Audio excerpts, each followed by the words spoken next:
going on, Ty? You ready? Yeah, listen, I don't want to oversell it, but I do have my creative juices flowing today. Nice. So Awesome. My daughter got this for me, and I'm pretty excited. So the caffeine kicks a little harder when you drink it from the creative juice mug.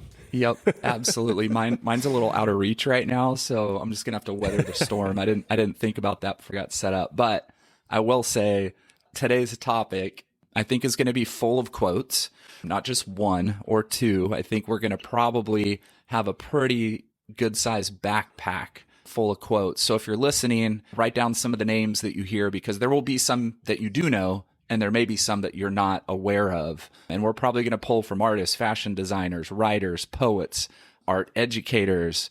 I mean, I think we're going to be all over the board as we talk about one of my favorite subjects that at times can be quite controversial, depending on where you are in your art journey. And so we're going to go to Japan for our initial quote that's going to start our conversation. Are you ready to roll with that, Nathan? Let's rock and roll. Yeah, all right. Fire away. So this quote is coming from one of the world's most known fashion designers from Japan, Yohji Yamamoto. Part of my family is Japanese. My sister-in-law is from Tokyo, and she's in the fashion industry, so I know she'll be excited about this one. Yohji is a Japanese fashion designer in Tokyo and Paris, and he started out really as a master tailor alongside some very well-known tailors and fashion designers. And he's won multiple awards for his contributions to fashion. Born in Tokyo, graduated from Keio University with a degree in law, actually in 1966, gave up his legal career to help his mom in the dressmaking business. And I love this story. And it's where he learned how to be a tailor, basically. And then he further went on to study fashion design at Bunka Fashion College and got a degree in 1969. And this quote I've read in multiple books. Like they seem to kind of bounce around in multiple books. And this quote says, "Start copying what you love. Copy, copy, copy, copy. And at the end of the copy, you will find yourself." And like I said, this is a controversial subject amongst artists. Stealing, copying, looking at lots of art. These things can create quite hefty conversations. How do you feel about this? I'm for it. I'm pro stealing. I'm pro copying. Like, screw it. Just go for it. No, it's not quite that simple. But you've had a lot of conversations with young artists in your mentorship program, and I know this is something that you talk about a lot. So let's just maybe start with why. It's pretty obvious, but let's just break down why it's controversial, or what the two sides of the coin might be. Well, no artist, right, wants to be labeled another artist, right? No, all artists want to be original and want to find originality within their work. And I think the goal of every artist is, can I discover something new? And you're probably not going to. There are new ideas in art, there are new things in art, but completely rediscovering something new, those are few and far between in the history of art, right? We know those names. We have their pictures on our wall, their quotes in our books. But when you want to be a great artist, you have got to steal and copy. That's practice. That's educating yourself, not just your brain, but also your technique, your gesture, your movement, how you paint. And we're all influenced by something. Our subconscious stores the things that we love in our head more and more. So even if you say, I will never copy, I will never steal, you are copying and you are stealing, because your subconscious is holding on to your observations and it's coming through in what you create. And what I'm saying, and what the quotes we're going to talk about today, is saying there's nothing wrong with that. That's how you go from being okay to good to great, from weak to strong. Yeah. Yeah. It's funny when you mention that, there's probably only one artist in the history of history who can actually claim originality. And that would be whichever cave, man or woman first, made the mark on the wall, who probably saw somebody draw with a stick in the sand, before that. But everything, from that point forward has been in some way inspired or influenced by something else or some other things. Yep. Right. Well, go ahead. No, go for it. You go. Well, what else do you like about, like, why, I know you love that quote. What else do you love about that? Like, break that down even, I think, a little bit further. Well, you know, we should all know where we want to be as an artist, but that takes time, right?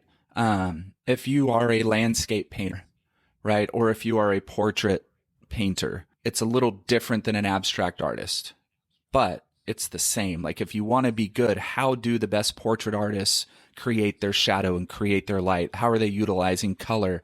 Are they utilizing texture to create shadow and form and shape? Like, so you're going to go look at the greatest portrait artists in history, and you're going to see how they did this. Why did they do this? How does this work? How do these things work? Even if you're a landscape artist and you're painting plein air and looking at everything, you should still be going to the galleries and looking at the best landscape artists in history. Why did they do that? How did they do this? You know, if you just go out and set up your canvas and just start painting, right, you're going to be able to paint, but you still have to learn. And that's why some artists go to art school. That's why some artists stay and get their MFAs and do those things. You know, as an abstract artist, there are so many artists that I love, and I have this wonder of how in the world did Cy Twombly write the way he wrote on canvas, or how did he do the marks that he make? How did Joan Mitchell, you know, build her gestures, or Bill de Kooning create those gestures in their work? And so you practice them because you love them and it does something to, and you want your art to be or fit within that realm of those artists and how their work looks. And you have to practice. So what are you going to do? You're going to copy, right? Like Yohji says, Right. Or steal. I'm stealing the way that Cy makes his whatever. But here's the deal. This is what I love about the quote. At the end of the copy, you'll find yourself. At the end of it, you'll find yourself. Like, I just love that quote. And then Jeff Goins, the writer, has a book that is called, I have it right here, just so Real Artists Don't Starve. And there's a quote that he has in there where he says, the best artists steal, but they do so elegantly, borrowing ideas from many sources and arranging them in new and interesting ways. You have to know your craft so well that you can build on the work of your predecessors, adding to the body of existing work. So you're stealing, but you're doing it elegantly. You're borrowing ideas, but you're rearranging those ideas in new ways, in interesting ways. Yep. I can't tell you how many times I've heard this and said it myself from art school graduates or MFA students. Not a lot of MFA students, but a lot of art grads for sure, especially when you're young. I said it. I'm not looking at art. I'm not going to go look at any art because I want to be original. And I love this Cicero quote where it says, to be ignorant of what occurred before you were born is to remain a child. If you want to mature, you better be studying what came before you. You better be looking. And if you really want to be mature, grab all those ideas and start to create you over time through all those ideas. Right? David Bowie, the only art I study is the art I can steal from. Quentin Tarantino, I've stolen from every movie ever made. Yeah. I mean, That's a great one. I don't know. I've had a chance to listen to. I mean, he's a great interview. I mean, he loves the sound of his own voice. Yeah. He's got interesting things to say. But when he talks about like his consumption of film and the encyclopedia he is, you know, of different references is astounding. Astounding. Right? So like, and his style is distinctive, you know, to his own. Like, you know, I don't think anyone's going to accuse him of, you know, being, you know, whatever derivative in a negative way. But because he's consumed so much and paid attention and studied, you know, what he loves from different elements of film, that's what has, you know, to the original quote, copying, just being influenced, absorbing, you know, different ideas and different styles and different influences led him to what has become, you know, one of the most distinctive and most copied, you know, styles that there's ever been, right? Well, and he gives it credit, right? Here's a difference. Yeah. The difference is the artist who steals and copies and claims it as completely their own ideas. Right? And it looks just like X, Y, and Z's work. Right? So that's where Jerry Saltz would say, copy, steal, keep trying, show it to a friend. If your friend tells you it looks just like somebody else's work, keep going. Bring it back to him again. If over time they're still saying it looks like somebody else's work, go find another thing to do. You just don't have it. Yeah. But I love but Quentin Tarantino, he gives it credit, right? Spaghetti westerns, the old kung fu films, Seven Samurai. Like he'll literally name, this is where I got this. This is where I got this. I think, I don't know if you've ever watched the side-to-side comparisons of Wes Anderson's influences and scenes in his films. It's magical. No. Peanuts. He was a huge Peanuts fan. So there's scenes in his films that are literally taken from Charles Schulz cartoons and represented within the scene. French films, a lot of French films. You can watch on YouTube side-by-side comparisons of his influences with certain scenes in his films, and he's given shout-outs, right? Yeah. You've influenced me. This I give shout-outs. You know what I mean? Mm-hmm. My man, there's a lot of Psy in this work. And it came out because I've been reading all of his books, and so it's coming out in there. And I've had people, wow, that piece looks like a Cy Twombly piece. Oh, that piece looks like an Anthony Tapas piece. And I say, thank you so much for that. They're one of my heroes, and it definitely came out in my work, and I'm proud of it. So. Right. Yep. Yeah. No, that's powerful. Wes Anderson, another great example of like a super distinctive signature style, but not, he didn't wake up one day and just it didn't just come out right out of nowhere. It was a product of what he had collected over time. All right, I'm going to throw one out. You're way ahead of me. So this is one of my favorite quotes on this subject, and this is a quote by Paul Schrader, who's a screenwriter, director. Worked with Scorsese on 4 different films, including Raging Bull, Taxi Driver, Last Temptation of Christ, American Gigolo. Most recently did the Card Counter. Have you seen that yet? I haven't watched it yet, with Oscar Isaacs, right? Is that who? Yeah, it's fantastic. Yeah, and then First Reformed with Ethan Hawke from a couple years ago was another awesome one. But I didn't realize this until I did a little homework here. He's from Grand Rapids, Michigan, and graduated from Calvin College. So I'm pretty sure he's one of my people, one of my Dutch descendants settled in Grand Rapids, Michigan. So anyway, here's a quote. He said, and this is I'm not going to read the entire thing, but he references numerous films that had influenced. And this is an interview after First Reform came out. He said, "I was stealing all over the place. The secret of stealing is that you have to steal around. You can't go back to the same 7-Eleven every time. They catch you. So you go to the floral shop. Then you go to the gas station. Then you go to that hot dog stand that nobody goes to. And you keep grabbing this stuff, and eventually somebody will think you made it up." Yep. I just love that, right? So, I mean, it's just you just think about, somebody who's literally going from store to store and trying to diversify their where they're pulling things from. But I just love that. And that's actually from a podcast that I would recommend, The Moment with Brian Koppelman. Really good podcast. But that was an interview that he did back in May of 2018. So that whole interview is fantastic. But I love that quote because, you just think about, being diverse in your influences. I mean, this is going to be a common theme, right? Like if you pull from just, one thing, then it is kind of just like, that one thing. One of the things I want to ask you about, because you've talked about this, as well, but early in your art career where you were, hard and heavy on Basquiat, right? Oh, and how did that, so let me ask a better question. How did that sort of, evolve over time from, and I don't want to put words in your mouth, but from what my understanding was, that was your predominant, or primary influence. Yeah. To now, however many years later, where it's a lot more diverse and you've stolen from more stores.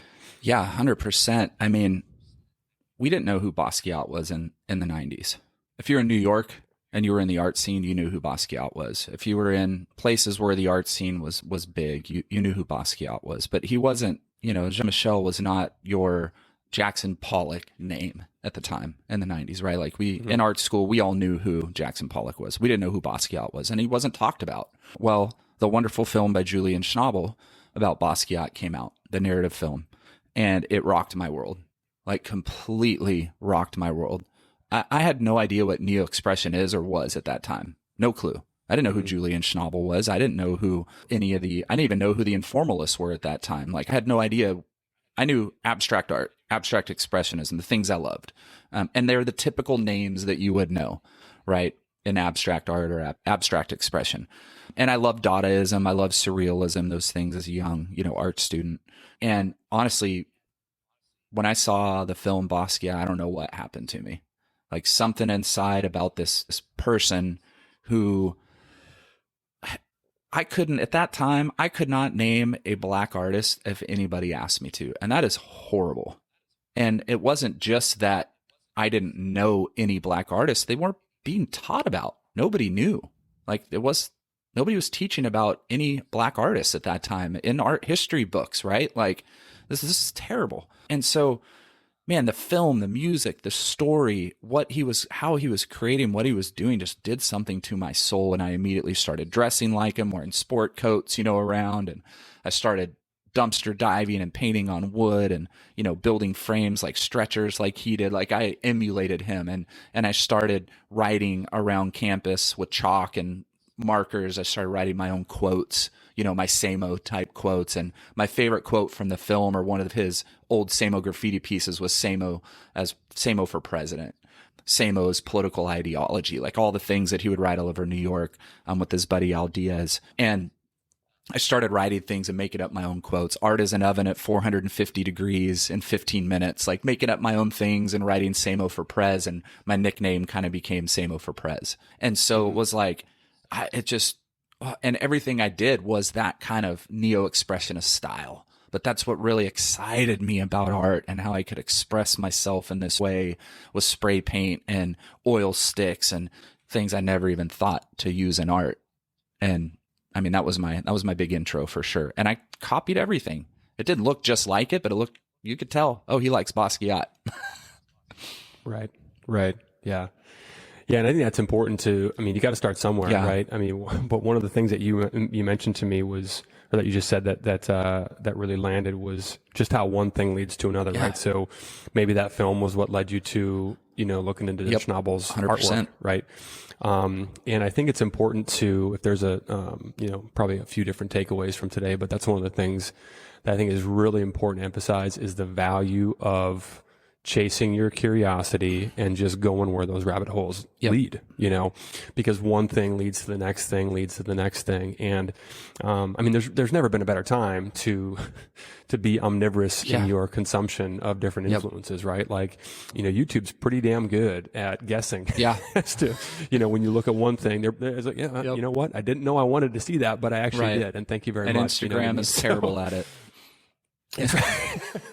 As good as YouTube is, that's about how bad Instagram is. That's very, very true. But just chase those rabbit holes, and chase down, where it might, because it may be the original thing that you stick with that becomes a major influence, but it may be the third, fourth, fifth, 17th thing down the line that actually ends up being, a more significant, long-term, influence. Right? Yeah, and here's a quote that I love by Jean-Luc Godard. It's not where you take things from, it's where you take them to. Ooh. Right? And that, I love that. Run that back. I want to hear that again. So it's not where you take things from, it's where you take them to. Mm-hmm. Because, I look at so much art, man. I look at so much art, and I read about so much art every day, and I'm taking bits and pieces with me from every section that I read off. And what do? I spend 4, 5, 6, 8 hours in the studio every day painting. And I've got this collection of ideas and techniques and how people use medium and how they created, why they did this, what size, what scale, what material. Like I've got all these things in there that I'm grabbing and taking, and oh my gosh, paper on canvas, on paper, let's cardboard.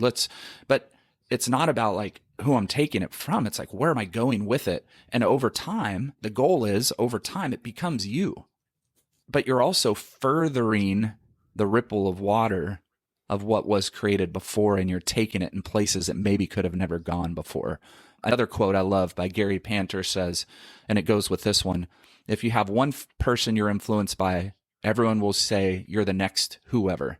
But if you rip off 100 people, everyone will say you're original. Yeah. Well, and that's so important too. Actually, I got two things. I may be able to hold on to both of them. I may not. All right. I don't want to forget this.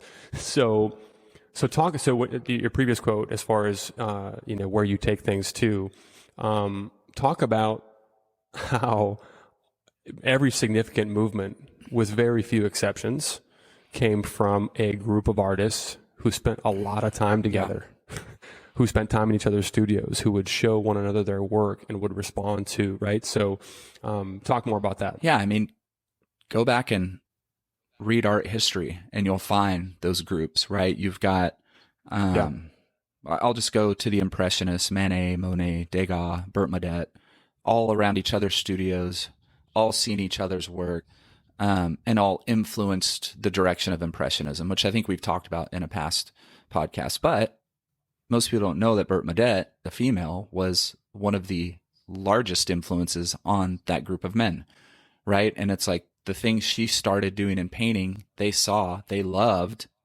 they stole her ideas. You know what I mean? Because they're all in each other's studios every day. Wow, look at that. Let's do this. I'll do this. Now they got credit for it. She's starting to get credit for it today, but they got the most credit for it. They're the most notable, but it influenced what changed art at that time. You know, you fast forward even to the surrealists get together and they create their own manifesto. If you're going to create surrealism, you must sign on the dotted line and it must follow these things, right? You got the Dadaists, you got this group of artists, you've got, you know, the abstract expressionists from New York that all hung out together and spent time together and influenced each other. And you can read so many artists from the 20s, from Joe Miro and all the guys around him. We're just trying to be Picasso. Like, we were all trying to be Picasso. We copied everything he did for a while because we wanted to be like him. And it's funny that the history of art is shaped by these things and these movements, right? It's a group of artists stealing ideas from each other, you know, and working together. And obviously there's ugliness that is a part of that as well, but it is how things become developed over time. But some of them have similarities in their work, but you can tell who is who as well. Yeah. Because all those ideas still came from them, and all they were taking, they continued to develop their own style out of these things they were taking and stealing from. Well, and that's the other big thing that's worth discussing on this subject. There's only one you. There's only, I mean, again, when you're pulling in so many data points, so many different inputs, there's only one you that's going to process and express those influences, you know, a certain way. Yep. Well, I mean, and it could only come from you at a certain point when you've looked to enough different sources. Well, and the great educator and artist John Baldessari said, I think it's copying when you don't add anything to it. Sure. You know, and that's what you're saying, right? It's you're taking these ideas and you're developing your own style out of it. You know, we work on this a lot in my mentorship program. You know, as artists are like, what? I don't know what my voice is. I don't know where I am. Well, what do you love? Yeah. What work do you love? You know, and I have artists like, well, I don't know, but this is what I feel. This is the art that I'm drawn to. And it's like, well, maybe you're more of a minimalist than you are an abstract expressionist, because the thoughts and the things you're telling me fit more under minimalist ideas and things than really heavy, thick, abstract expressionist ideas. And that artist will go and then study minimalism and go, wow, yes and no. Right? I do feel this, but I also want to express deep opinions and things. Maybe I'm a abstract minimalist, right? And you kind of create your own, you know, where you're going and what you're doing. You know, I've got another artist in a program right now who, you know, is dealing with studying trauma and neuroscience, things like that. And she's kind of developing her own terms for what she is in her art and what she creates. And we're looking at all these other artists and influences and practicing the things that they do to turn them into your ideas and into your practice, if that makes sense. Well, it totally does. Yeah. And one of the things that I definitely learned from my time in the program with you was how, and this has come up a lot. I suspect it probably will a lot going forward as well, but just that whole idea of being, getting permission, you know, to do, because, hey, so-and-so did it. Yeah. Right. Like, why, you know, now I'm not claiming to be as good as whatever artist I might be citing, but the fact that they did it gives me permission to do it as well, and to try it and to integrate it into everything else that I'm taking in. Right. Well, yeah. Good.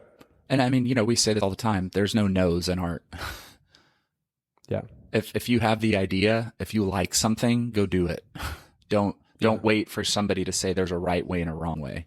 Now, on a material basis, there's a right way and a wrong way. Yep. Certain materials don't go with certain materials. Oils, acrylics, there's a right way to use it. There's a right way to, you know what I mean? So it's like materials is different, but as far as ideas, what you want to create, how you want to create it, there are no no's. And if you spend time studying art, you will realize there are no no's. So, you know, you've got a lot of crazy conceptual things that happen out there that you can argue isn't art, is art, whatever, but they're not taking no for an answer. They are creating what they feel like they should create and putting it out into the world. And it's either accepted or it's not, but they're putting it out there, and the boldness that comes along with that is a whole nother conversation for another episode. I'm going to throw another quote out that kind of pertains to that. This is by Chris Do, who is, are you familiar with him, by the way? He's a great follow on YouTube and Instagram. He gives a lot of, he's a designer and filmmaker, but he gives a lot of like really tactical input on how to market, how to sell, how to just talk about your work and be properly compensated for it. So, a lot of really good gems. I recommend following him. But he said, this is a recent quote I think I pulled from Instagram, but he said, everything's a remix. To make something new, copy, combine, and transform. Copy, combine, and transform something old into something new. Say or show something old in a new way. And I think this kind of speaks to the value of not just diversifying your influences within, you know, the art space, for example, but also looking like inspiration is everywhere. Yep. I mean, when your radar is up, like it's all over, whatever you're into, there's something in there. Yeah. Probably a whole bunch of things that you can, you know, sprinkle in. Maybe it's obvious, maybe it appears, or maybe it's just something that because you're taking in new things, because you're a student of life in general and just absorbing a diverse set of information and influences, it's going to affect you positively, right? So It's funny, as I'm reading that just now, I'm thinking about like music and, you know, what, you know, when hip hop started to sample, you know, different things from previous, you know, eras, from the 60s and the 70s specifically, like that became the hook and that became a thing. And taking something totally old, not totally old, but something from whatever generations previous and giving it a brand new spin, which in some cases is, you know, much better known than the original, you know, source material, right? Yeah. But that's because, again, back to the Tarantino reference, because, you know, those artists were consuming a bunch of different work. I want to stick with music because, you know, you and I are both big fans of music, but I don't have a specific reference here, but you think about the number of times that you hear one of your favorite artists when they're asked who their influences are, and they'll say some obvious ones where you're like, oh yeah, I totally hear that. But then you'll also hear somebody like, what? Like, that's totally, you can't hear that in their sound at all. And I guess my point is the things that as visual artists, the things that we take in, it may or may not express itself, you know, in the work, but that doesn't mean that the influence isn't there, right? Yep. And because we're taking those things in, it's giving us a deeper well to kind of draw from. Yeah, I mean, I think Jimmy Page is a great example of that. I think he talks about it in the documentary It Might Get Loud, or something else. I watch a lot of documentaries, but they ask him, you know, what kind of music do you listen to? What rock bands? He's like, oh, I don't listen to rock. I don't listen to much music outside of classical or old barbershop, you know, type quartet type music and things. Yeah. And he would even say, obviously, we weren't a rock band. Led Zeppelin, we were more jazz, fusion. He didn't even listen to rock and roll. Didn't care for it. Yeah. Yep. You can't tell me that the classical music and the things he didn't listen to didn't influence the progressions and the timing and the things that they were doing at that time in music that was different than so many other people and still lasts today. On that, there's a quote by Marcel Duchamp, and he says, you think you are actually doing something entirely your own, and a year later, you look at it and you actually see the roots of where your art comes from without even knowing it all.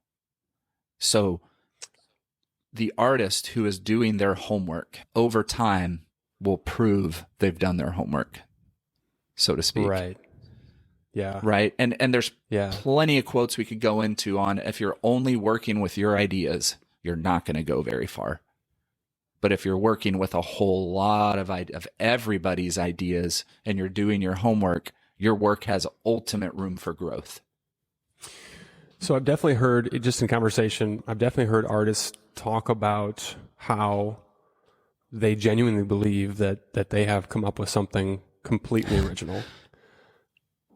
I don't know how many, I don't want to use the word famous, but successful, whatever, well-known artists, would claim that, but there's some, right?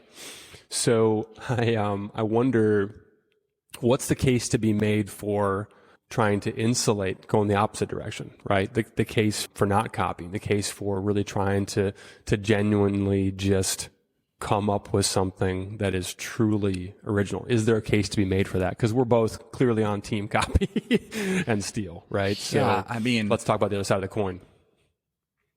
I would say good luck. Is there merit to that argument is my question. I would say good luck, number one. I hope you do it, because that would be amazing. In my lifetime, to see somebody create something completely new and original would be fascinating to me. Yeah. But nobody's going to get there without copying. Like every single artist in history who's developed something new was copying somebody else at some point and stealing from somebody else at some point that helped them transition to where they went.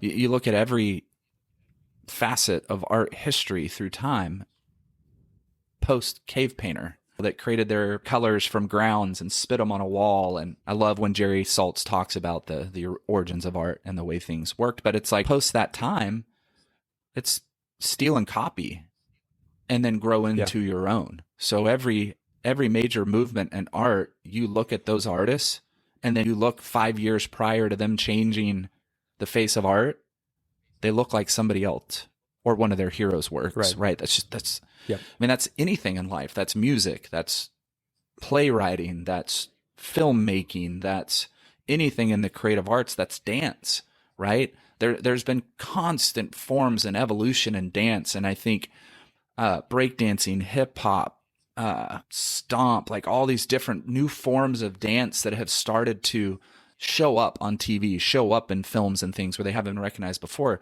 They're still coming from ancient forms of dance from African tribes, dance from throughout history that start to form cultural happenings and evolutions within it. Yeah, I mean, I'm sure we're going to get some pushback in the comments and responses to this. I would love to ask that anybody that has that wants to make a case for that. We're certainly interested in hearing it. Cite your sources. Like I'd love. I mean, we would love to hear. What would be your examples? Not just being opposed to the idea, but also supporting that with, some artists and creatives that have done that. We talk about how there's never been a better time, to educate yourself and to be influenced by, a number of different things. There's also never been an easier time for somebody to just steal stuff, like literally grab an image and repurpose it. Like, we're not pushing for that. Like, that's completely different than what we're talking about, just as a full disclaimer, right? This is another quote that came up when I was, so speaking of rabbit holes, this is another quote that came up when I was looking for that Paul Schrader quote. Woody Allen. Well, I've stolen from the best. I mean, I've stolen from Bergman. I've stolen from Groucho. I've stolen from Chaplin. I've stolen from Keaton, from Martha Graham, from Fellini. I mean, I'm a shameless thief. But again, citing your sources and just owning it. Like, I've been influenced by a lot of different things. I'm going to piggyback with another filmmaker since this is a quote heavy episode. This is from Jim Jarmusch, the great indie New York filmmaker who has been around the New York art scene for a long time with fine artists, visual artists, not just musicians and filmmakers. He says, nothing's original. Steal from anywhere that resonates with inspiration or fuels your imagination. Devour old films, new films, music, books, paintings, photographs, poems, dreams, random conversations, architecture, bridges, street signs, trees, clouds, bodies of water, light and shadows. Select only things to steal from that speak directly to your soul. If you do this, your work and theft will be authentic. Authenticity is invaluable. Originality is non-existent. And don't bother concealing your thievery. Celebrate it if you feel like it. In any case, always remember what Jean-Luc Godard said. It's not where you take things from, it's where you take them to. Yeah, and that to me is just that really reinforces something that you said earlier, which is, cite your sources, honor, the nods and the homages, that you're making to other artists. And funny, I think, I was, interacting with somebody on Instagram recently, and he had some beautiful work, and I just commented on his, and he was a newer, younger artist, and I said, hey, that's beautiful. Like, I definitely see the, X influence in that. And he said, oh, someone just mentioned that to me, the other day. And I was like, really? So I have no reason not to believe them, but I think it's important to realize that some of the influences that we have are very conscious, but there's plenty of others you're soaking stuff up on a subconscious level regardless, right? So might as well educate yourself and give proper recognition to where those things are coming from. Well, and I think we talked about just proving that you do your homework. Man, that stands out. I'm sorry, but the artist who goes to museums, goes to galleries on a regular basis, studies art, is just fascinated and endowed completely into art outside of their studio practice, not just in the studio practice, but outside, it shows. I mean, if I'm a curator and you put an uninformed artist next to an informed artist, and I have to choose which artist to do a solo exhibition with in my gallery or in my museum, and I go and meet with this artist and do a studio visit and talk about art and influence, the artist who can prove their homework, that can talk through these things, that can, and I'm not saying educated, right? I'm not saying school, like MFA, undergrad. You can self-educate and learn today as much as you can in an undergrad and MFA program. You just have to take the time to do it. So if I'm a curator and I'm in a space with the person and they're informed about their work and why they do it, how they do it, who they study, what artists have influenced, what they're doing, where they've come to, and the other artist who takes 5 minutes to just explain their work, I'm sorry, I'm going with the informed artist. I mean, and there's more to just being a studio artist if you want to be in the gallery world. There's more than just creating. There's also learning. There's also showing up as well. Trust me, it goes far. Yeah, and that's something too, I think, where you have the ability to just get yourself in more conversations, right? Where you're contributing, but also absolutely. where you're absorbing and learning, and it opens up a dialogue. I wonder if you wouldn't mind sharing an example or two, because I know you have with me in other conversations, but where you've had a chance to open up some of those dialogues when you're at a museum, when you're at a gallery, and just where that's opened the door to have a new conversation and build a new relationship.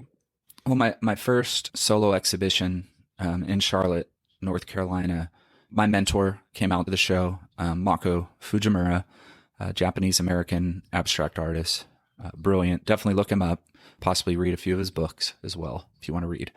Came to the show, but we gave a lecture, a public lecture one day with a big curator from the North Carolina area who has been a curator at major museums, contemporary museums, brilliant woman. And, we walked the gallery together. And she asked tons of questions about my art, tons, archival questions, right? Every major curator from a museum is going to ask you archival questions.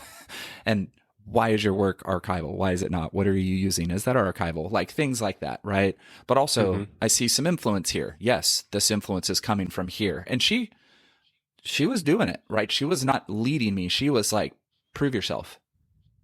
Those moments are going to happen in art. Like, you're going to have people that are going to just talk with you, and you have others who are going to come in and say, prove yourself.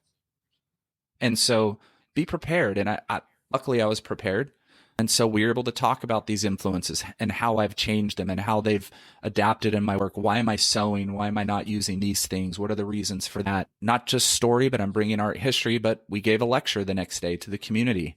And I think because I was informed and able to talk about these things, it made that lecture a lot easier. Here I am with my mentor on the panel, right, who is a very educated artist who speaks all over the world about art and his work and how he creates and why he creates. And then this curator on the panel as well. And I was included in that conversation. I could actually answer and talk, and I could hold my own in conversation. And it's not because I'm some genius. It's because I study. I actually spend time in my studio studying work, going to museums, going to galleries, asking questions, talking to artists on Instagram or on Zoom or whatever, and just surrounding myself with art any minute I have. And I'm a nerd. I'm an art nerd, 100%. But it helps. It does help in those situations, career-wise. Well, and that's a great case to be made for. So you talk about your mentor. That's a great case to be made for just proactively seeking out influences and getting yourself around people who know more than you, right? Like, I've been very open with you about part of my motivation for doing this with you is it's going to motivate me, to educate myself better, to learn more. And, you've been at this longer than I have. So I'm learning from you every conversation, that we have. Right. So, that's, I think, a product of just being willing to ask the question of, hey, can we, whatever, ... interact more? Can I throw questions your way? I mean, I think that's part of the response. I don't know if I want to say responsibility. That might be a little bit too strong, but of an artist or of a creative is to be aware. I keep using that. I keep coming back to that idea of having your radar up, right? But to look for other, mentors, peers, I mean, whatever you want to call it, but just people in your life who are going to push you forward, who are going to motivate you, who are going to inspire you to, raise the bar and keep, moving things forward, right? And adding to the conversation as opposed to just, pulling from it. I'm still growing. I mean, I haven't made it, right? I'm trying, like, that's my goal, whatever that looks like. I just want to be able to support myself and continue to grow and make art. And so I don't have all the answers. I'm still learning, all these things. And I think, man, there's another quote I was looking for here that I had that really kind of goes, oh yeah, don't worry about people stealing your ideas. If they're any good, you'll have to ram them down their throats anyways. Howard Aiken. Who said that? Howard Aiken. So read that again. Yeah. Don't worry about people stealing your ideas. If they're any good, you'll have to ram them down people's throats anyways. Howard Aiken. And the reason I'm saying that is because the reason I started my mentorship program, I believe apprenticeship, mentorship, the willing to give advice and help is a lost art today. And I think especially in the art world, it's something that used to exist for centuries, the apprentice, the master, the teacher, the student. And there's so much fear in the art world that artists are afraid to share ideas. Artists are afraid to say where their ideas come from. Artists are afraid to open up to the 15-year-old kid that loves your work and sends you an Instagram message. How did you do this? What materials did you use? Why do you do it? And they don't answer. I've kind of made a personal statement of, I'm not going to be that person. I'm going to be the person that answers the questions, that shares ideas, that's willing and that's open to teach and help others learn, because the art world's scary and everybody doesn't know where it's going and how it works. And it's constantly changing and adapting. And there's new rules, unwritten rules, and there's new things to do that happen all the time. Do something wrong, you do something right. You don't know, it changes overnight. Like, I guess I just made up a poem, an art poem. But it's like, who gives a shit if people steal your ideas? If your ideas are good, they're going to be stolen. Number one. Yeah. If your ideas are good, somebody's going to steal them. So that should be a confidence builder. Wow. I must have done something because a ton of people are starting to do this. But how do you really know people are going to steal your ideas, and how do you really know if it's good in the first place? Well, to me, I'm sorry, keep going. I cut you off. No, go for it. Go. I got so excited. To me, that comes down to, are you thinking about things through the lens of abundance versus scarcity? Right? Yeah. Like, in other words, if you're worried about somebody copying your, whatever you got going on, you're probably in a static mode, right? Of like, this is kind of my thing. And that's fine. I mean, there's not to say anything, against that approach to art making, but I think that just more broadly, thinking about, if you approach your art, and I would argue, life as well, from an abundance mentality versus a scarcity mentality, it's a completely different paradigm in terms of how you think about things, right? Like, I always come back to some of the, recovery principles, that I've had to understand very well from a 12-step standpoint. But, one of the sayings in AA is, you can't keep it unless you give it away, right? Like, in other words, you sharing that, with that, 15-year-old kid, like that energizes you. I mean, even just you explaining that, I've had that, even as young as I am in this whole process, even that experience that I've had of, because I like to experiment with a lot of different, materials and processes, I get DMs about, how does this behave? And what is, even just having to explain that and answer those questions, it deepens my own understanding. It forces me to think about like, oh, how am I doing that? Or what is, so it's a reciprocating, sort of cycle that really it's fulfilling, right? To give, because let's be honest, if you're honest with yourself about where things are coming from anyway, you're really not claiming, complete ownership of any, it is just that sort of broad, collection of things that you've absorbed, over time. I think about, again, back to just diversifying influences, from all my time in the business world, there's a lot of different, writers and books that had I been on the artistic, full-time artist path, from the beginning, I never would have been exposed to. But one of those guys, authors, Tony Robbins. But one of my favorite Tony Robbins quotes is, "Success leaves clues." Success leaves clues. In other words, all right, this worked for somebody. Presumably at a high level, if you're aware of it. So what are the clues? What are the common denominators? And how can you connect some of those seemingly disparate concepts, in a novel and unique way? The only way you're going to be able to connect those dots is if you're freaking paying attention to what is working for other people, not just in the space that you're trying to be successful in, but broadly, right? Just interesting. What about that works, for that person? What about this thing over here? Could I apply to this thing that I'm doing over here? Because, I think the more random or the more out there, that connection might be, the more novel it's going to appear when you bring it to a different space. You think about food, for example, right? Like, I don't know when exactly I think you're more of a foodie than I am, but when the whole, trend of fusion came out, right? I don't know when that was, but maybe it's been around for a long time. It probably hasn't before it was even called that, right? But when we're combining, these different, ethnic cuisines and seasonings and things like that, oh my gosh, when you combine A and B, now you get something that's completely unique, but that comes from absorbing, consuming a lot of different influences and paying attention to what about this works over there and what might I be able to apply over here. Right. Well, and, to piggyback on your Robbins quote of success leaves clues, I'll also add that failure proves you're trying. And we were discussing this in a mentorship group this last Saturday. Sylvia Plath had a quote that said, "All of my rejection letters proved to me I'm trying."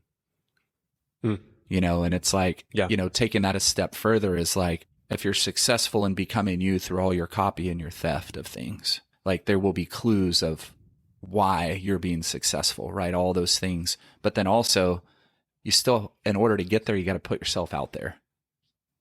You know what I mean? And in the art world, there's a lot more failure than success. So thinking about Sylvia Plath, talking about her recognizing that she's trying by her rejection letters, right? So for her books, for her poetry, and putting them out there to publishers and constantly getting rejected, right? To her, that proves I'm doing something, I'm trying, and we talk about success leaving those clues, that failure. I mean, you have to put it out there. You have to try to fail first, right? To find some success, especially in, pretty much any of the arts. You're going to get a lot more no's than yeses most of the time. But a lot of artists don't even put stuff out there in a manner that they're going to get rejected or find success, and that's, we got to spend all that time finding us and everything else out there that we love and constantly putting those pieces together to form the work that we are confident enough in it being our work and not just copy of so much other work, right? And then we put it out there and see, how the audience, how the art world takes it. And sometimes it might be you got more work to do, and other times it might be, wow, this is fantastic and this fits and we're going to run with you. So don't let rejection spoil what you're doing in the studio and how you're pushing and learning and working. Like, don't let those, I experience it every month, I feel like, rejection for in some level in the art world. And it'd be very easy for me to get down on myself and not continue to study and not continue to copy and practice and grow in my work. That brings up a whole other element of this, which is worth talking about. I didn't think about it till just now, but just, not just fear, or forgive me, not just rejection, but fear of rejection, Sure. or in the context of this conversation, fear of being called out for, being too derivative, or whatever term you might want to use, of copying or stealing, in the negative sense, right? Like, Right. that's a thing. Sure. That's certainly something that I've experienced, a lot, especially when I'm intentionally, exploring something that I've gotten picked up from another source. There is that fear of like, oh, well, and I think to your point earlier, I'll ask you too if there's anything you would add to this, but you said something to the effect of just making sure that we're citing our sources, that we're, being open about, like, yep, I'm influenced by this, and not trying to hide from it, but actually owning it and celebrating that. Did I understand that correctly from what you mentioned before, or in part one, probably? Yeah, absolutely. Talking about like those things, I finished my first novel during the pandemic, and it took me 13 years to write, because I would stop and then I'd work on it again, and then I'd stop, I'd work on it again over the years. And my goal is art. So it'd definitely be interrupted with a lot of art making and then sitting down to write. There's tons of ideas within my novel that I've taken from other artists. My favorite writers, David Eggers, Nick Hornby, Merritt the Poet, Mary Oliver, and then fiction, my favorite fiction writers, and from my favorite filmmakers, from Wes Anderson, and from stories that I love, Charlie Kaufman, screenwriters and things. And, William Burroughs says all writing is facts just cut up. It's a collage of words that you've read or that are overheard. And so it's like, but when I wrote my query letter for publishers, I also have to put in this letter, what is this book like? What are the similarities? I cite my sources. I'm not going to hide from, I wanted to start writing books after I read High Fidelity by Nick Hornby. I want to write because of, and I'm taking all these ideas and facts and things I've gathered and the way other guys have written and the way that other gals have written, and I combine it into how I wrote. Same thing with art. But for me, it was just another new learning experience of that copy, that theft, that how to be great at something you do by taking the wealth of information that others have done before you and then finding your voice within that. Totally. Yeah. That's a perfect segue into the one of the last quotes that I wanted to share. And this is one of my favorites that I just came across yesterday because I went down a rabbit hole because I was preparing for this conversation. So this is a quote by Paul Rand, the legendary designer, who said, "The artist is a collector of things, imaginary or real. He accumulates things with the same enthusiasm that a little boy stuffs his pockets. The scrap heap and the museum are embraced with equal curiosity. He takes snapshots, makes notes, and records impressions on tablecloths or newspapers, on backs of envelopes or matchbooks. Why one thing and not another is part of the mystery, but he is omnivorous." And there's a couple things from that based on what you just said and that I want to add as well. But to your point, like, you may or may not ever be it may or may not be your goal, I don't know, to be a, published, author, or to take, I don't know how far you want to take that. But I do know about you that, you've been involved in film, that you produced an award-winning documentary, that you're involved in writing. And I think that there's so much to be said for just trying different things, even if it's not going to be your thing, right? Like, sure. I think about just the completely random interest in things that where you can connect the dots. I think about how, my passion for, photography and videography, how that lends to my understanding of composition and understanding my exploration and my attempt at understanding composition and lighting, and things along those lines.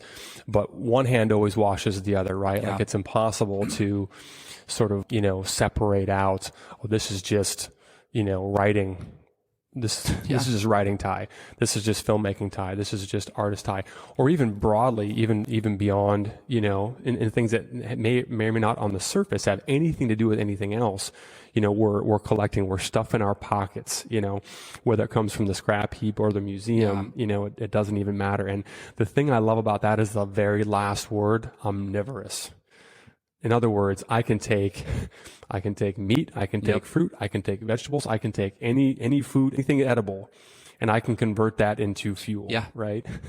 Yep. As opposed to, if you're limited to just, one specific food source, survival becomes a lot more difficult. So I love that idea of just being an omnivorous, consumer. And the part of this, as we kind of begin to wrap up and think about what we can do with this, or what might be the tactical application, to me is taking snapshots, making notes, recording impressions, capturing those things as they come along so that it's in the well, right? Absolutely. So there's a subconscious absorbing of just things that sort of wash over us and influence us without our necessarily seeking it out or thinking in those terms. But to me, this quote here is a reminder that it's also incumbent upon us as creatives, as artists, to be intentional about capturing those things, about writing those things down, about taking those pictures. And I've got random folders and notes and things it ain't organized. Right. I love it if it was, but they're there, and I'm sure I know you've the experience of looking back at journals and capturing little things that were influencing you, years ago. I know, a current work is based on, poetry that you wrote, 20 years plus ago, 25 years ago, right? So anyway, I think it's important for us to be aware of, we're going to absorb some things just naturally by consuming them, but we also need to be aware that there's a lot of value in proactively capturing those things and writing those things down. Yep. Your thoughts? Yeah. That's my life. That's what I do. So it's like, I have amassed books, photographs, pictures, folders on my desktop, folders in my desk drawer, journals, notebooks. I should probably invest in sticky notes because I've got thousands of these all over the place, and all my books are just lined with arrows and notes and note cards within books. And, my favorite thing about going to art museums is going to the art museum library if they have it. Some art museums have massive libraries of books. And I go through the museum, and then I go into the library and I grab and I make a stack on the table, and I have my phone out, and I'm just taking snapshots of everything that speaks to me, right? This collection of ideas. And we should be mental hoarders as artists. Yeah. I truly, truly believe that, because that influences our work. It informs how we talk and think and create and all these things. And that's all I do every day. I'm blessed to be able to do that. And it's taken me a long time to get to this point, to be able to hoard regularly ideas and art and consume these things in such a way that helps me create out of the chaos, which I have a quote I want to read about. Lewis Hyde, one of my favorite books, The Gift. I suggest every artist reads The Gift. And it talks about really kind of the history of art coming from a gift, like a tradable gift that was used in ancient history, to kind of commissioned work, right? Michelangelo and being hired as a trade things, and then to art as a commodity. And how to balance that art is truly still a gift, but yet it also is a commodity. And how do you balance that between the two? So I suggest everybody go out and buy that book. So this quote says, "Most artists are brought to their vocation when their own nascent gifts are awakened by the work of a master, an influence. That is to say, most artists are converted to art by art itself. Now, finding one's voice isn't just an emptying and purifying oneself of the words of others, but an adopting and embracing of filiations, communities, and discourses. Inspiration could be called inhaling the memory of an act never experienced. Invention, it must be humbly admitted, does not consist in creating out of the void, but out of chaos." So what he's saying at the end there, invention, the originality, the newness, the your voice that is your work and does no longer look just like other pieces of work. It looks like your work. It does not consist in creating out of the void, the just yourself, the just this. It comes out of the chaos, the hoarding, the collecting, the ravaging of thoughts and ideas from so many other things and other cultures and all of that is where invention comes from, not out of the void of just trying to do it alone and by yourself. That's pretty deep. Very There's deep. a lot there. A lot there. Yeah. Very deep. That could be a whole, Yeah. We could have a number of spin-off episodes of just this topic alone. I suspect that we'll probably end up coming back to it. Yeah. And so at some point as well. I was trying to find, that actually made me think of another quote that I wanted to find specifically. There's so Scott Adams, who's responsible for most notably Dilbert, I don't know how long that cartoon has been going, but I remember him, I think it was on the Tim Ferriss podcast, but he talks about how he's not the best. I'm paraphrasing based on, again, my memory, but I'm not the best artist. There are way better, artists than me, or people draw much better cartoonists. I'm not the funniest. There's people who are way better at comedy and much funnier. But the combination, but I'm okay. I'm pretty good as an artist, and I'm pretty funny. And so it's the combination of those things, right? So it's kind of that Venn diagram of influences and life experiences too, where, I've kicked myself. I spent some time, in all the, 20 plus years that I spent, really in the business world and not really doing much of anything with art, and I did for a period of time have some regret, like, man, where could I be, had I just taken the more, traditional route to get to here. And I didn't spend too much time there because I quickly realized it all leads to this, right? All the Venn diagram, it's not just two circles, right? It's a number of different, things and experiences and influences, right? Like, I use a lot of, construction techniques and materials, in my work.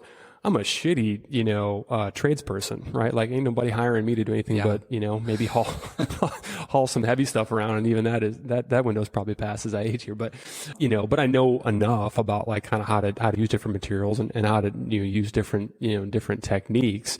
That's just one example of many, but, to your example of your experience and your knowledge base as a writer, your experience and knowledge base, that you spent, in marketing and advertising and those types of things, right? Like, it all leads to wherever you're at today, and how you're going to filter. That's another great way that I like to think about it, how you're going to sort of, process the influences that you've received, in a new and novel, way. Yeah. The last quote that I wanted to share, unless something else comes to me, which is possible, but this is from, one of my favorite books, Catching the Big Fish, by David Lynch. Who started out as a painter, right? An artist, and then worked, and then decided, whoa, I think film is where I can really tell my story. And he still creates, right? He still paints. There's a great documentary that's out about his life as an artist as well, and a painter. But as we were saying earlier, try lots of things and find where your art works, where your voice really can be used, right, with your art. And so I love David Lynch. And that aesthetic is his sensibilities are. I'm going to take credit for recommending that book to you. I'm surprised that you hadn't already. But I highly recommend. Right? I think it's just the way he communicates. The audio version's fantastic as well because he reads it himself, and he's just so matter of fact about the way that he breaks down, really complex and sophisticated ideas. But so this is a quote from that book. This idea comes to you. You can see it, but to accomplish it, you need what I call a setup. For example, you may need a working shop or a working painting studio. You may need a working music studio or a computer room where you can write something. It's crucial to have a setup so that at any given moment, when you get an idea, you have the place and the tools to make it happen. If you don't have a setup, there are many times when you get the inspiration, the idea, but you have no tools, no place to put it together. And the idea just sits there and festers. Over time, it will go away. You didn't fulfill it, and that's just a heartache. All right, so I'm kind of dovetailing the previous quote of being omnivorous, of capturing different things, but then doing something, with it. And I think it's important to note that it doesn't really matter what you don't need a studio space. Right. You don't need, again, there's never been a better time to capture, ideas. We all have a freaking recording studio in our pocket that is more advanced and more powerful than what, would take up an entire, building from decades previous, right? Like there's never been a better time to capturing those things, right? Like catching it. You don't even need to develop it, right? Just catch that fish, catch that idea, put it somewhere where it's going to, have some, whether that's your idea or something, that you've copied or stolen from somebody else, but catch it, have it somewhere. Again, my system, and I'm using air quotes here for anybody who's just listening, I don't really have one, but I know I've got all of these, and even just with modern technology, I've got, I don't even know how many different folders on YouTube, for example, of different categories that I can listen back to. I've got, when I save things from Instagram, different journaling, all of those different, you capture those things, and then you've got this diverse collection of, back to that food, metaphor, you've got all the ingredients you could ever, and you continuously are collecting more and more ingredients to make your unique dish, so to speak. Well, yeah, and it's important, and this is a whole other episode at some point, right? Just that taking the copy, the theft beyond, and really documenting who you are, why you're doing it, what are the things you want to do, holding on to those things and using them, that they come back and use them later. And work down the road, these ideas and things. Why did Basquiat mean so much to me at the time that it did? Why, when I see his work, does my soul move in such a way, you know what I mean, that other work doesn't do it? But writing about it and jotting those notes down about those things, and my discovery and love after I hated Impressionism for so long. Writing about why certain pieces move me the way they do. Why does Degas' ballerina pieces move me in the way they do? What is it about those things? What is it about the pastels? What is it about, so it's like, it's not just the ideas too, but write out what you're thinking and why you're thinking about these things. Cause I'm a big senses guy. Activating all of my senses, I feel like, enhances me as a person on a regular basis. If I'm just on the computer and on my phone all the time, and that's where all my senses are engaging, I feel like I'm going to die really soon mentally. That's why I still love to use pens and pencils and journals and paper and buy books and read books. And not that I'm not on my computer a lot or my phone, but I try to offset that with ordering magazines and reading, having my subscription to magazines and local art newsletters and touch, feel, listen, see. Like, I like engaging all those things because I do think it enhances everything. That's a whole other conversation for us as well. I think that would be a fun one, enacting all five senses. It totally is, but from that, I think on today's topic of copying and stealing, that's a really interesting point that you make. That's worth acknowledging, is just the value of not just identifying and becoming aware of what moves you or what you like, but why do I like that? And I've heard you say before, not just, why do I like this, but why do I not like, certain things, and really unpacking, like, what is it about, the essence of the thing, that really captures me? Because when you get down to sort of the elemental nature of something, the likelihood of how you then express that is going to be a lot more unique to your own voice. And really thinking about, you just triggered another thought of, like, I've become obsessed lately with just trying to understand how. So I live in Minnesota. It was, -4 when I drove, to the studio this morning. But there's something that happens in cold weather states that use salt, for the ice on the roads, where as it evaporates, it just makes the most beautiful marks. And I posted a bunch of just like accidental artwork. And I'm just like, dang. But just thinking about, like, okay, I love that. It's gorgeous. why do I love that? And then what could I potentially do with that? So that led me down a whole nother rabbit hole of like, I got a bunch of different little science experiments laying around of, trying different types of table salt and kosher salt and road salt. Like, what is it going to take for me to maybe capture that and recreate not necessarily the exact look, but the essence, and that the sort of like literally elemental nature, of that thing. And just to add to that, one of my former mentees, Christine Anderson, we talked about this a lot, right? With her work, as we looked at, what do you love? What do you love? What's the art that you love? What do you want to create? She goes, well, coming out of work as a contractor, I love the raw, undeveloped moments when a home is being built. The tar paper, the wood, the foundation, the rebar, right? This is what moves her. It's like these things, they're just, to me, there's beauty in there. I'm like, then why don't you make that? And she's like, what do you mean? And I said, why do you need permission to make that? If that's what you love, if that's what moves your soul, then go make art that moves your soul. Yeah. And she was like, oh my gosh. So that's what she's working on. And I mean, she's using those raw materials. Like, listen, Mark Bradford gives you permission to use those materials. The biggest artists in the world give you permission to do these things. And I'm like, man, I want to see you doing massive installations that look like unfinished homes that have your touch and your feel and your story as to why, and I can walk in it and move around. Do it. And that's the whole point, right, of what we're doing here with this podcast is we're finding quotes, we're gathering all this information and ideas from people that we love or have influenced us, and we're like, listen, all everybody's saying is just go make some damn art. Yeah. As we wrap up, you may not like anything about this episode, but I'm confident that never before has this collection of quotes and ideas been shared in the same hour and change. So, for what it's worth, we do our best. If you want to argue with us, bring it.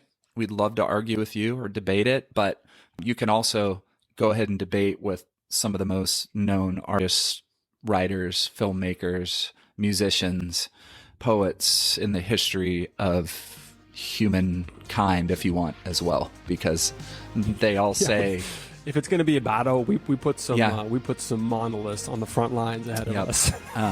So you can argue with us, but you're really arguing with these legends of history. Find us on Instagram, Ty Nathan Clark, Nathan Terborg. We'd love to chat with you. Send us DMs, and we're looking forward to what we're going to bring you next time as well. Thanks for joining us. Have a great one. Go make some art. See you from not negative to weather.